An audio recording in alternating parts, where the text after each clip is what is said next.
Salamat kaayo Lord sa kanang grasya. Bitaw no dili ka dagadiin ani akong halin na apoy usahay nga hinay gid ang halin na pero importante sulbad ta perminti sa to ang problema no.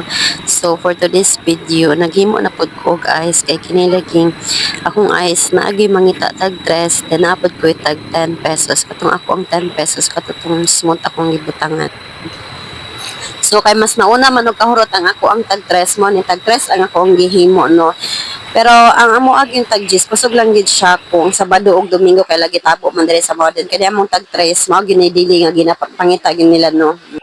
Fast forward na po di ay no, nag-close namin sa tindahan. Then tonight, dali lang kay mi nag-close no, kay medyo mingaw, gipon siya ba then medyo kapoy po kay ko, kay lagi anang buntag, nang laba pa po ko. Then mo to pagagabi naglambing ni akong baby na gusto daw niya magpahilot kay sakit ang iyang likod. Doon niya di ay ito, sakitan siya sa ko ang mga pislit mo to, gihinay-hinay, rapod na ko siya og kung ano pisil no, kay syempre bata pa baya, bitaw usahay. Ganahan na lang po tamang gilot-hilot ani atong anak no, kay at least man lang ba, magamit gyapon nato ni atong pagka-masahista bitaw. Bitaw sa bago pa nako na followers no ha, taga Maragos ng Davao de Oro de ko. Then dati ko sa Davao City akong trabaho dito kay masahista.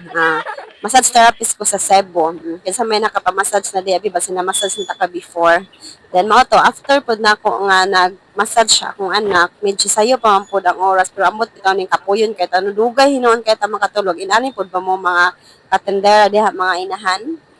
Sa dugay ko nakatulog mo to ako ana lang pud ni nga gikalingawan ni ako ang pilunon kay medyo taod-taod na gid pud ni akong pilunon ba kini lagi taong busy kay tanong sa ang oras na to ba ginaapas. Kumbaga time is gold pero pag itay gold ani Ginoo color pa na bag niya bitaw.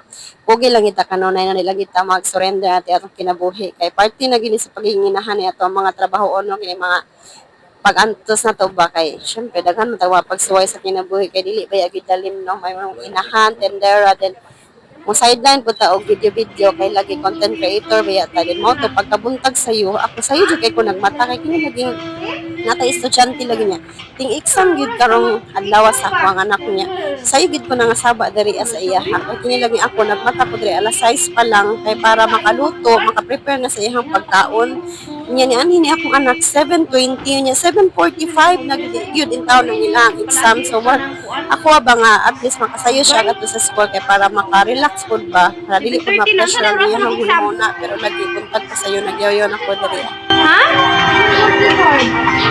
Sana mo na eh. Isang manatag luto siya dugay kayo.